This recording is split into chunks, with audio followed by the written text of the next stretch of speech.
What's up, everybody? Welcome back to another episode of Third and Longhorn. And before we get into it, my name is Nick Shuley. I'm joined by Lifetime Longhorns Rod Babers, Fozzy Whittaker, Jeremy Hills, and Mark Higgins back there. Mark, say what up. What up? Always so excited. Do what I'm told. Do what I'm told. I appreciate it. And if you haven't liked, subscribed, commented, etc., make sure you do that. Please drop your predictions for the game in here. I don't know if we'll do it for this one. We'll start to do a little contest. See who gets it right. Maybe we'll throw out a T-shirt or something. Nice. There we go. Which is a great segue to my next point in that our store is officially launched. Yeah, so you guys can get your shirts, get them quickly because these things are gonna sell out. We got Fozzies, we got an orange one too, and the orange one's super limited. So make sure you get on there. We got some hats too. Nobody's wearing it today, but we got. Mine's in the car. I thought about putting it on. Somebody's usually wearing it on the show, so it's no, you're good. All right, well, so we are going to get into previewing the number 9 Texas Longhorns and the Florida Gators. We're finally about to start SEC play. Here we go. Horns come into the game 3-1. Florida's 1-3, 0-1 in conference with the loss to LSU. Horns are 3-0-1 all time against the Gators. The last meeting was 2024. 49-17. You'll remember that one from last year. Lagway did not play in that game. Aiden Warner took snaps in the Horns win last season. I think he was like a third string transfer. They had a rough go of it last year. Weather forecast for kickoff is currently cloudy and a temperature of 83 degrees. It sounds like it's gonna be rainy. It sounds like there's some storm cells around there, so that could create some interesting problems. 60% humidity and a 20% chance of rain for the 2:30 kickoff. And you can see us on KXAN, KBVO on the preview show beforehand. So tune into that. Opening lines, Horns are favored by 7.5 with an over-under of 43.5. And before we get into this too, we actually have someone who has spent some time in the swamp this year. Fozzy called the South Florida game. So, Fozzy, can you give people an idea of what the swamp's going to be like? Yeah, it's going to be loud. It'll be a raucous environment. I know Florida hasn't necessarily performed to the level that Florida fans would love for them to be at this point. But from their perspective, you're coming off a bye week, what better way to kind of reset the season and try to get a win against a top 10 opponent? So I expect the swamp to be loud. I expect the fans to be rowdy. I expect them to be there early. And I expect them to be in full force. And considering Texas hasn't played in the swamp in I don't know how long, it's been probably since Jeremy was actually playing college football that Texas has traveled into Gainesville. Like no time. Game, right? 3 minutes into the show. Got it in. Yeah. But y'all see how they start It's gonna be a fun environment. Obviously, Texas fans that get to travel too will enjoy another treat of a college football staple across the landscape, and I think it'll be a really fun environment and another opportunity for Texas to showcase who they are on the road, especially with it being their first SEC road game. Well, one statement and then one question. Statement is, happy birthday, Nick Shuley. Happy birthday. Let's go. Nick Shuley, right? Big dog. Yeah. Jeremy still. And then, no, on a serious note, Fozzy, would you have spending time at the swamp? My question was, what was it like actually tying in a football game? Like 3-0-1 is our all-time record. I know that you. What was that actually like having a tie? Like what were those days like? Did you leave feeling kind of like man, we were just one play away or like? Let's go to Higgs. Let's go to Higgs for the stats. Yeah. 1940. Last time they played in Gainesville. That's even too far for this. There we go. Oh, and just not to disparage any of the players, but Aiden, the backup who played last year, came from a little-known university called Yale. Yeah. That's right. I remember that. Nice nugget. That kid was not expecting to play. He was just riding it out. Yeah. My guy thought he was just going to have fun in Gainesville for a year. Exactly. Maybe it was like, yo, buddy, tighten up your shoulder pads. You're playing Texas at Texas. Well, let's get into recapping the last game before we jump into previewing Florida. So give me y'all's quick thoughts on the Sam Houston game. Rob, what are your thoughts? It was indeed the slump buster that we all thought that it would be for Arch and even for Ryan Wingo, right? Looks like they got on the same page in that matchup, regardless of the opponent, because Sam Houston State was still is one of the worst defenses in college football. It was a confidence game for Arch, and I think we all saw him, gain confidence. We saw that swagger. We saw him, stare down a Sam Houston State defender, and some people didn't like it, but it wasn't about that. It was about seeing him play the game with passion again. So hopefully that is something that he builds on going to Florida, because Florida is a real test for him. Florida's got a good defense. We'll talk about that. And, of course, OU's a damn good defense, one of the best in the country. That's the midterm. That was an open book test, basically, for Sam Houston State. And who doesn't pass an open book test? Who doesn't make an A on an open book test? That's exactly what Arch did.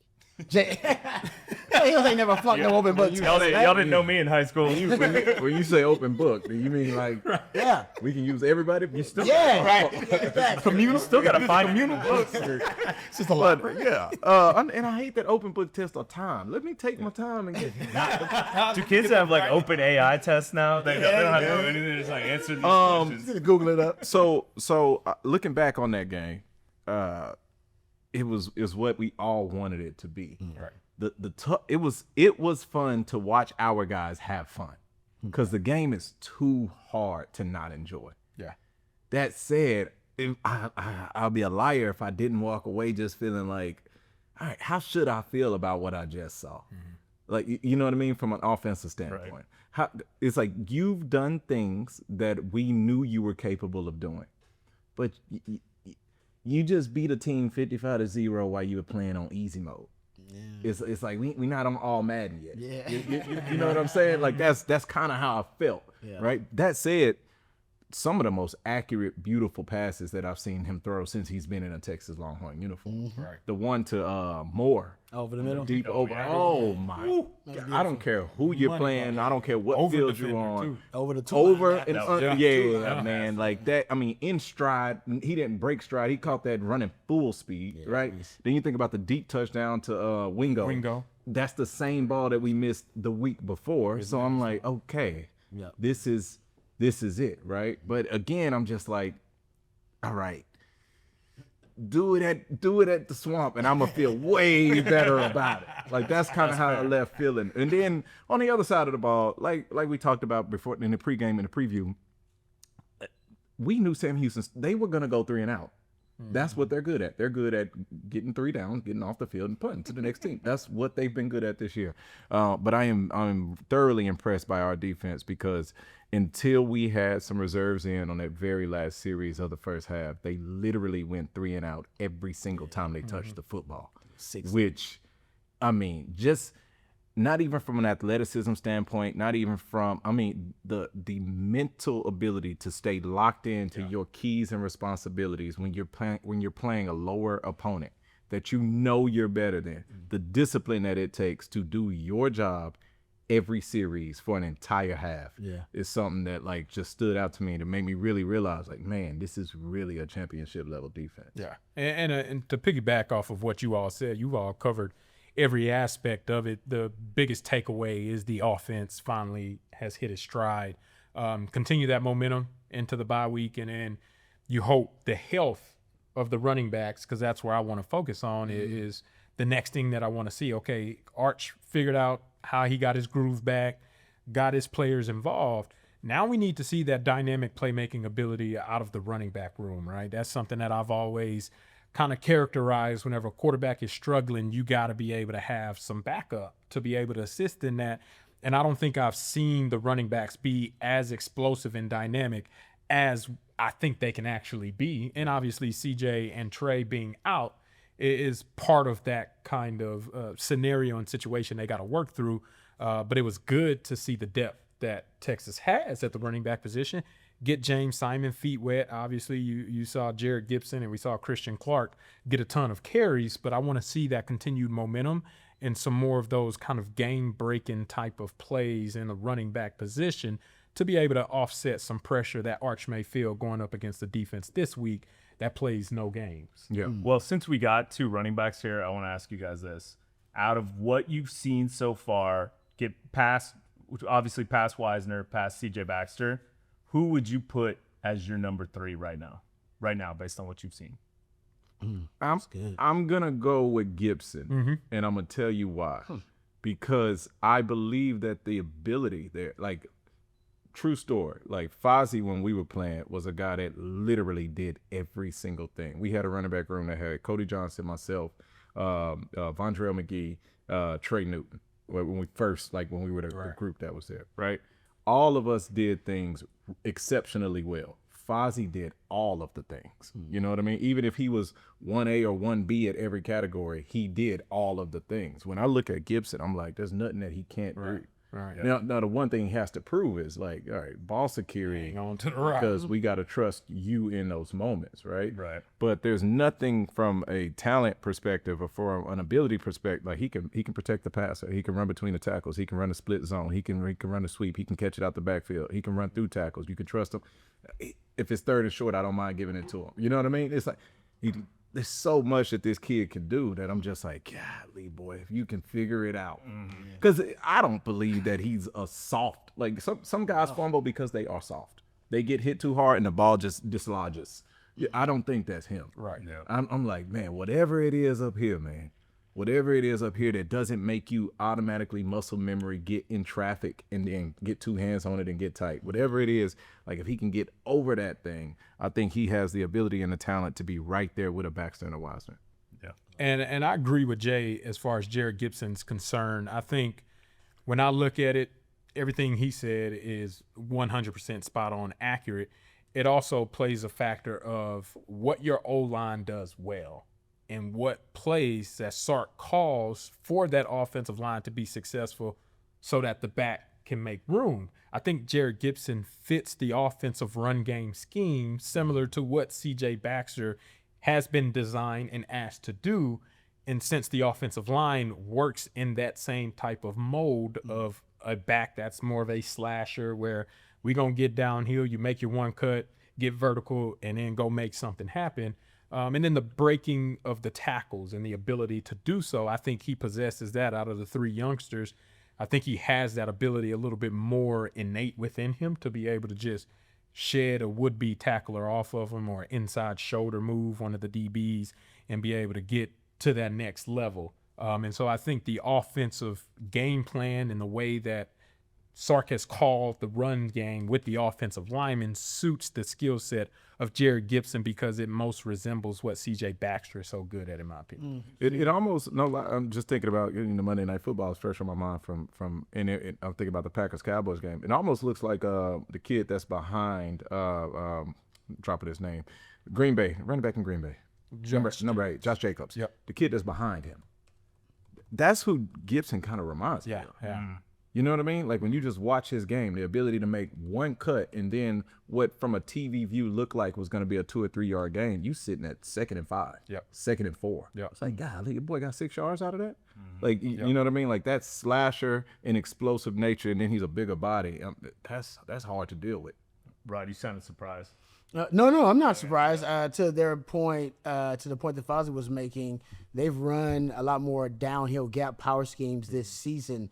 Actually, they've run majority in every game except the UTEP game. They've run more gap power schemes in that game. And because CJ Baxter went down early, they're like, all right, you know what? Yeah, they switched up to low zone stuff, and then they came back to it in the San Francisco State game. So Fozzy made a good point there. It may just be the what they want the identity of the run game to be based on the talent they have, and CJ Baxter is obviously the guy they want to lead with. And it's interesting, Jared Gibson.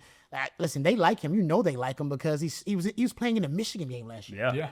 It's a real experience. True freshman. Yeah, so they like him. They just I don't know if they can trust him with the ball security issues. If he's got that cleaned up, I mean, But yeah, he does have. You can see when he's in, he's got that extra little something. I don't know what it is. But he gets downhill. Some guys got that undeniable talent. Like, yeah. You just can't Who hold it. had Not it that the last other year? guys don't. No, I'm not saying that they don't. I'm saying what's been displayed to this point, if I'm only observing and looking at that. There was no way, as frustrated as he would make you and as upset as you wanted to be, we were going to see 23 on the field. Yep. At some point, he was going to be on the field. And then the craziest part is, there goes a play made. Yep. You know what I mean? Like, the kid's going to make the play. Yep. But you got to hold on to the ball. You just got to hold on to Yeah. the ball. That's good stuff. Well, let's get into the Texas offense against the Florida defense. Texas offense averaging 438 yards a game, 31 points a game, 236 passing yards a game, and 202 rushing yards a game. Florida's defense is allowing 284 yards a game, 16 points per game, 173 yards passing a game and 111 yards rushing. Florida has only recorded 3 sacks in 4 games this season, which is an interesting fact. I won't go through all our stats, but Arch Manning's our leading passer, no doubt. Our leading he's also our second leading rusher. Jared Gibson's our leading rusher at 158 yards, and Parker Livingston is our leading receiver at 11 catches, 232 yards, and 3 touchdowns. So, what are you guys expecting this game? I think this is the matchup that intrigues everyone the most in this game, right? Like this Florida's strength is definitely their defense, and we are trying to figure out who our offense is, right? Like, and especially in a situation like this in a big game. So, who wants to jump in first? I think they're going to challenge Arch. Why not? I think they'll challenge Arch to try to beat them. Because I think if Texas has Trey Wisner and or Cedric Baxter, obviously don't know exactly what their availability is going to be. Yeah, we're shooting this on Monday, FYI, and Wednesday's the availability report, so we don't know yet. Yeah. So I assume one of those guys would be ready to go. The Texas run game could really do well. We saw what he did versus Ohio State on the road. Yes. That's one of the best defenses in the country. Yep. That Texas run game can really lead the way, keep you ahead of the chains, win on early downs, keep you out of 3rd and longs. So I think if I'm Florida, I want to challenge Arch, which means they've got to try to win on early downs and shut the run game down. They're actually pretty good in pass defense. You said it. They have a hard time generating pressure. 134th in sacks, 121st in tackles for loss. They don't force a lot of negative plays. They actually limit explosive plays pretty well. Yep. They're top 20 in limiting 10 plus, 20 plus yard plays from scrimmage. So they're pretty good in that regard. Then they force you into 3rd down, and they're probably a top 40 3rd down defense. And Texas struggles on 3rd down. So to me, that's going to be where the fit hits the shan, if you will. Right? Early downs, if Texas can win on those early downs, stay out of 3rd and long. And if they can't, they end up at 3rd and long against this Florida defense. And even though they can't generate pressure, that's a predictable passing down. And I think their pass defense, in my opinion, in the secondary, I think they got some pretty good players. Leading with Cormani McClain, who's having a really good year. Yeah, so far. Only thing I'll throw out there, Rod, to combat that, because I think you are spot on right there. 2 games when you cut on Florida's tape this year that stick out to me is the USF game, and then the most recent loss that they had was against the University of Miami. And I look at how 2 different teams use what they do well to then offset what Florida does. USF, an athletic quarterback that's making good decisions. They had no answer for that boy all night. They literally had no answer. Every time a play needed to be made, when USF had to have it, the play was made, right? And then secondly, and the one that's a little bit more demoralizing, was the fact that Miami ran that ball at will. At one point, I'm gonna mess this up. They ran like 7 straight plays, just downhill. And when I tell you that offensive line started to lean on that defensive line, and I'm not watching all 22. I'm watching just TV copy, but I am seeing the little yellow line on the screen. And I'm seeing one guy right here. I'm seeing 5 guys here, 4 guys here, and I'm seeing it go this way. Move another way. And then I'm seeing it go this way. Yeah. Then I'm seeing it go this way. Touchdown. I was like, golly. And then when Florida started coming back, because I think they went over 12 on 3rd down, but they converted like 2 or 3 4th downs, which was nuts in itself. Sounds like Texas. But when Miami had to have it, you know what they did? 4th quarter, they turned around and started handing that ball off again and ran right back down the field, put it back in the end zone. And I'm like, you want to know what the formula is? That's it. That's true. You know what I mean? You want to know what the formula is? Like, that's it. Miami's O-line is legit, though. Yeah. Miami's O-line might be one of the top 5 best O-lines in the country. Not saying Texas is a bad O-line. Yeah. But that O-line is. I'm not disagreeing. I think Miami is. O-line and D-line. They are ranked where they should be. Yeah. You know what I mean? Like, but that said, if you can run this football at this squad right here, that is the recipe. Yeah. That's we on the same wavelength. Maybe it's because we running backs and we want the ball, but we on the same wavelength. I will also hit why running the ball will be so important. The depth at the defensive line for Florida has been tested. Caleb Banks was their all preseason SEC selection. He was out the first couple of weeks of the season due to an injury. He may not be in season shape quite yet. And then you have a bye week, so you miss another week of football. Obviously, you're practicing, but there's no reps that can replicate being in a game except the game reps. And so having him kind of getting into his feeling, you hope you don't figure it out on Saturday, right. But that is a bonus for Texas. Obviously, Tyreek Sapp is a man child. Yeah. He's the best player on their defensive line when Caleb Banks is not out there or 100% healthy. But then they lost Gumps too. So George Gumps was a guy that was literally a do-it-all, everything, and a playmaker. And he wasn't available in the last game. Not quite sure where his health will be. But banged up guys on the line of scrimmage for Florida obviously impacts how they move in the back end. Miles Graham is their all-SEC linebacker, number 5, and he's a playmaker as well. Yeah. But he can't make plays if the offensive line and the D-line is in his lap. Miami nullified him. They did that. Because literally the defensive line was in his lap. He can't make those plays.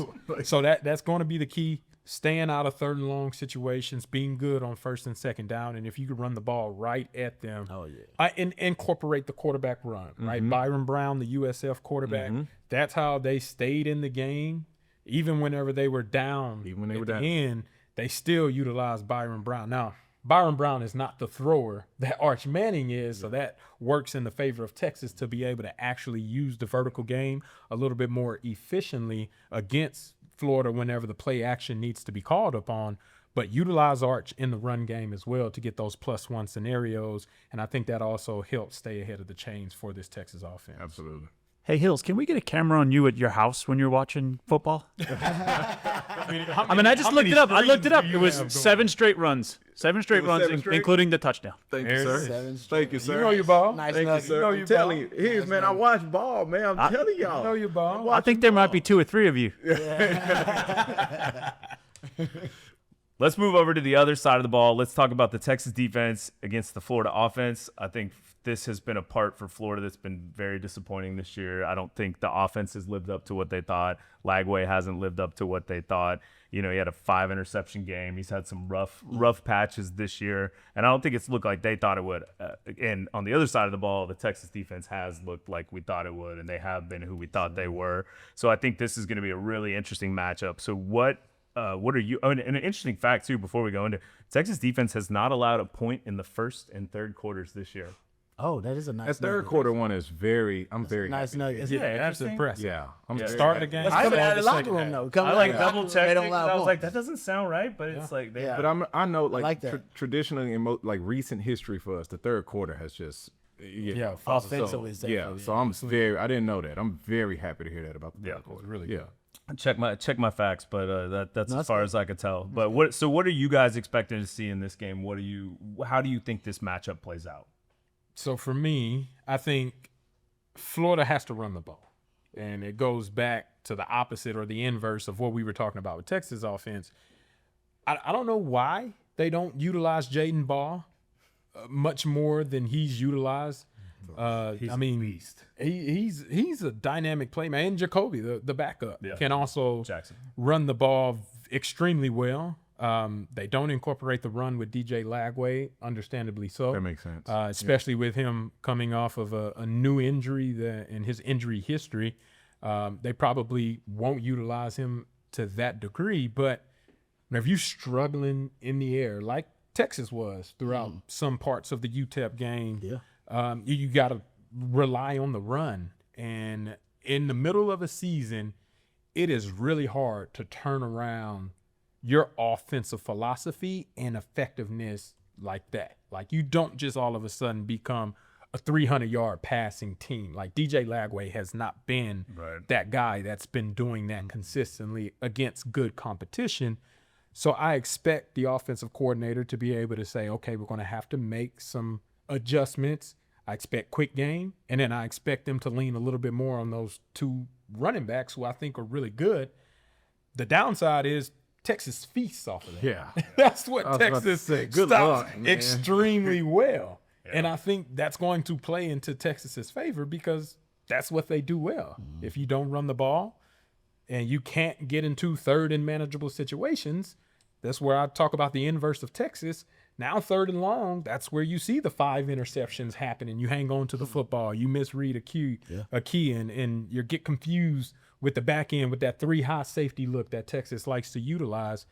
That favors Texas all the way. And if Texas can do that, then I think it's going to be a long day for this Florida offense. Yeah, and as we mentioned earlier, we're filming this on Monday. We do not have the availability of Wednesday, and we fully expect Lagway to play, but he is questionable. And I didn't cover this, but Florida's offense is averaging 328 yards a game, 22 points a game, 205 passing yards, and 123 rushing yards a game. Texas defense is allowing 245 yards a game, 10 points a game, 174 passing yards, and 70 rushing yards a game. The thing that we gotta. Well, let me start by saying this. The tough part for me is that I personally believe DJ Lagway is a dude. I think that boy can play football. Now, I don't even think since he's been at Florida we've gotten a chance to see the best of him, because he's had to do so much because of the underperforming offensive line that now he's doing things that are uncharacteristic, as well as putting himself in harm's way, as well as being hurt. So it's like, it's bad's creating bad. Like, this is a good player. You know, like, I think about it, and I'm not saying he's this good, but Auburn didn't want Bo Nix. He goes to Oregon. Next thing you know, he's a first-round draft pick quarterback. You know what I mean? Like, this is the ultimate team sport, and it starts in the trenches. And right now, Florida has been consistently losing the battle in the trenches. They are getting whipped, and it's just the truth. They're getting whipped week in and week out. When they look at the physicality score and then they look at the production of this offense, where they should be versus where they are, you sometimes have guys that have gotten open, and Lagway don't got a chance to get that guy involved. Right. Yeah. And then it's almost like a guy that's went through something super traumatic, because when he does have time, now he's rushing the pass. Right. Yeah. Bad's creating bad in a sense. And truthfully speaking, I think that this may be the toughest test that he faced all year. So I don't think it gets better for you. Like, what's been going on is probably going to go on even more often this upcoming Saturday. Well, and Sark talked about it today in his press conference of that Lagway got thrust into this. Like, he wasn't supposed to play last year. They brought in Graham Mertz to be the guy, and then he gets injured. Lagway comes in, does phenomenal.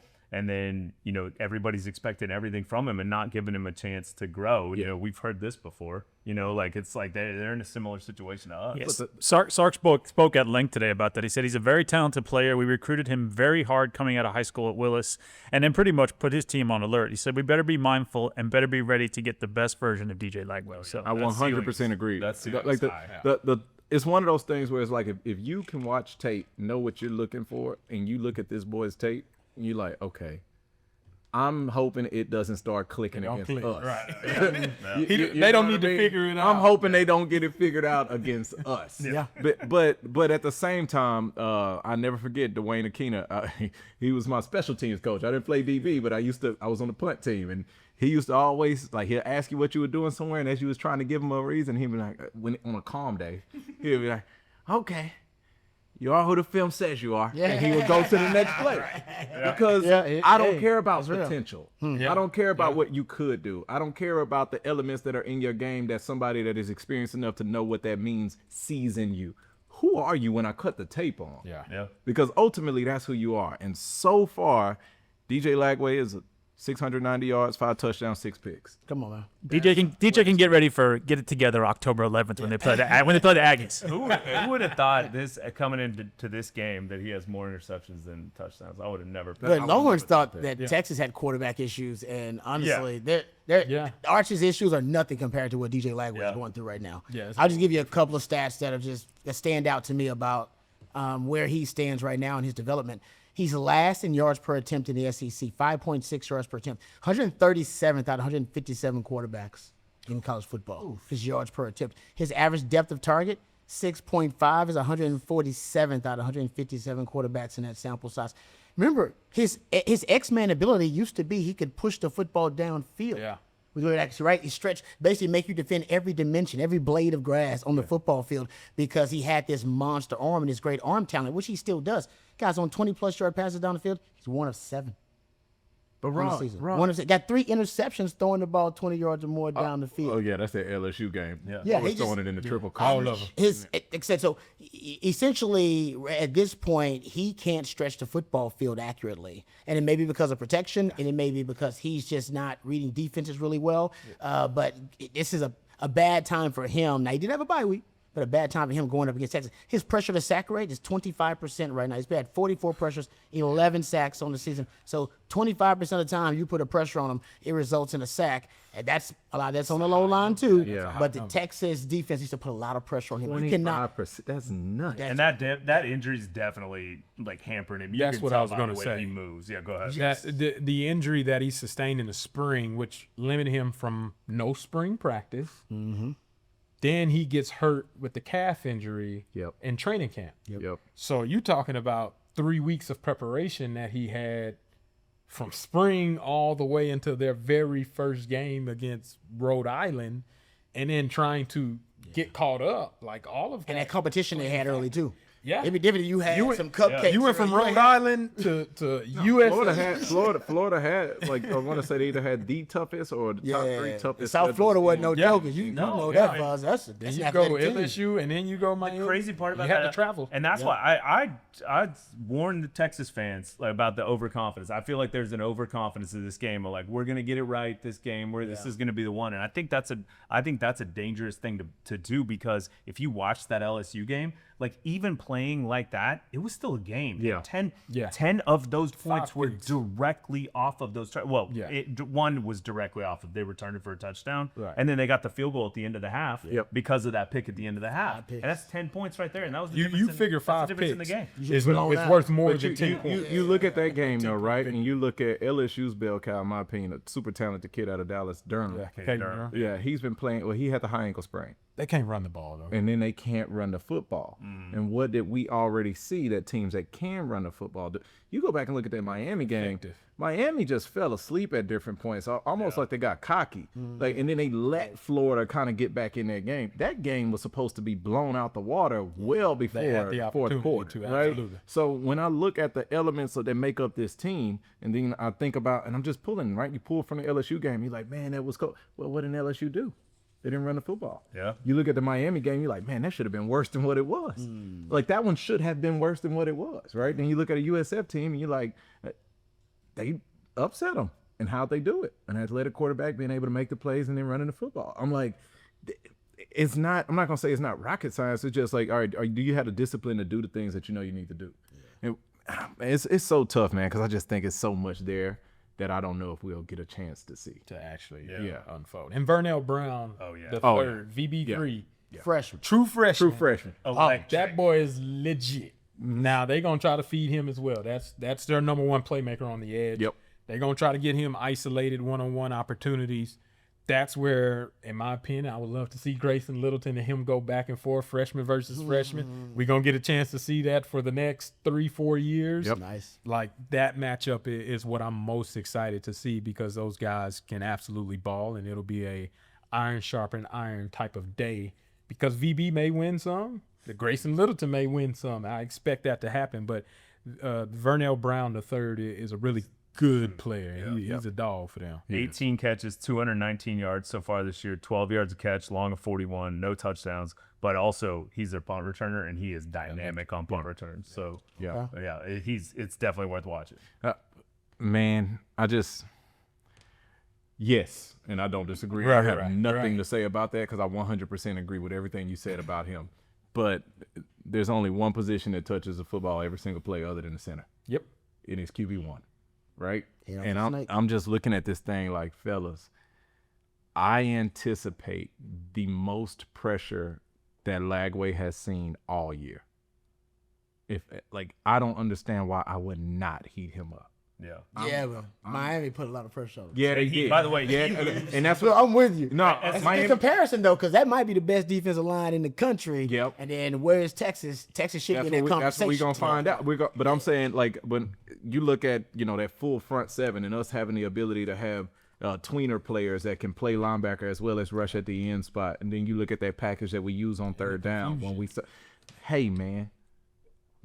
I see a scenario where it is just constant pressure on this kid, and it'd be interesting because there's no reason why you wouldn't. There's literally no reason why you're playing conservative when facing this unit. So you want to hire I blitz? will push back on that only because if Texas can stop the run in base, yeah, there's almost no need to pressure him because he's shown he'll give you the football. On third and if you long, allow him he to will. throw it. Yeah, no doubt. I'm not disagreeing there. right. I'm saying Right. stopping the run Situationally. for Yeah. sure. But I'm saying Situationally. on those 2nd and 8 scenarios where I can run and call anything, I gotta bump you. I need you to just know I'm here there. because you have Uncomfortable in proven the this pocket. year that when you see ghost, this ball can go to anybody. 5 of his 6 picks have come on third and long. When you see ghost, this ball can go to Well, anybody. he does, and as much as we said he hasn't moved well out of the pocket. He has moved pretty well in the pocket. If you watch yeah, these games, yeah. he has a very good presence of figuring out where the pressure is. But we just need to stay in our lanes. The tough part too with that, again, I'm referencing this Miami game. It was the most recent one that I seen, right? It's the most recent one they played. Like even when he like moved around from the pressure, he didn't have this. He's still hurt. Yeah. Oh, he's still Like definitely. he don't have enough to turn the corner and go pick up 7 on the ground to make me want He's also to gained some bad weight, I think. Yeah, so? interesting. I feel like his he's body's definitely a little moving different. slower, Yeah, but and it's not. I don't feel like he's as agile, but I feel like it's some bad weight he's gained because he hasn't been. He hasn't been there. Yeah, Well, exactly. Yeah, bro, I'm no, saying. I'm- He's a big dude. Like he's huge. He is only big. only thing I'm is thinking big. with that is, there's a place here in Austin where My man. there's a place here in Austin named Collective where I'm go. almost positive they have nutritionist, dietitian, physical therapist, and Alright. trainer. State of the art. The state-of-the-art facility that may be able to get for- that bad thanks for weight laying off that and up, get some Rod. good weight. I'm just thinking. Anyways, let's move to the special teams before, and I'm gonna do the special teams. Then we're gonna get to Higgs for some facts, and then we'll go to game predictions. Special teams, they have a fantastic kicker, Trey Smack, but he actually his first game really struggled against Long Island. I think it was Long Island. Rhode Island. I think it was Long Island. It's Long Island. Yeah. The Long Island. Sharks. Yeah, You're right. And he missed 3 that game, but he's 6-9 on the year, 10 for 10 with a long of 56, 10 for 10 on extra points with a long of 56 on field goals. Mason Shipley's 5 for 5 on field goals, 16 to 16 on extra points, and his long is 47. Perfection. Turn up. Love it. And then they have their punter's Tommy Doman, who's a Michigan transfer, 17 punts. He's averaging 46 yards a punt with a long of 63 and 6 inside the 20. Bowmeister, our guy Jake, is 16 punts, 46.5 yard average, long of 58, 5 inside the 20.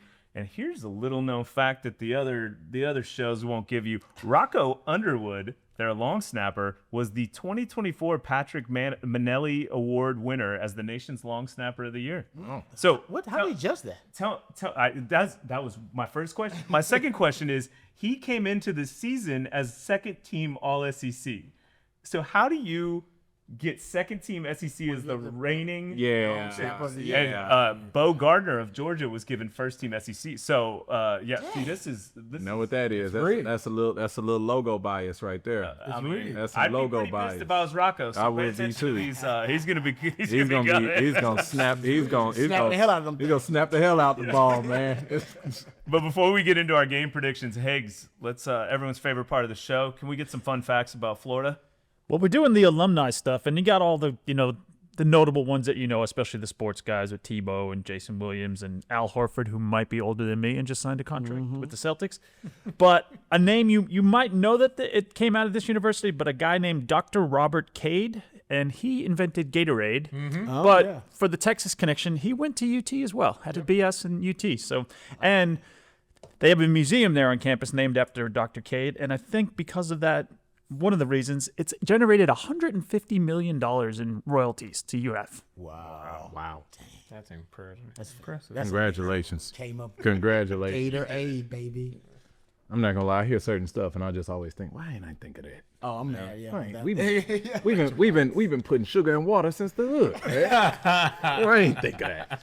I will say Gainesville. Yeah, electrolyte. We could thank Gainesville for Tom Petty and the Heartbreakers. Yes. Less Than Jake. A bunch of bands I love came from that town. So. They play Tom Petty also. Oh yeah, that's it. Yeah. In between the third quarter Yep. and the fourth quarter, won't back down. It's actually pretty legit. Okay. Yeah, if you get the time, throw it on YouTube. It's pretty Yeah, special. that's to see. Pretty Nice. legit. All right. All right, time to get into it.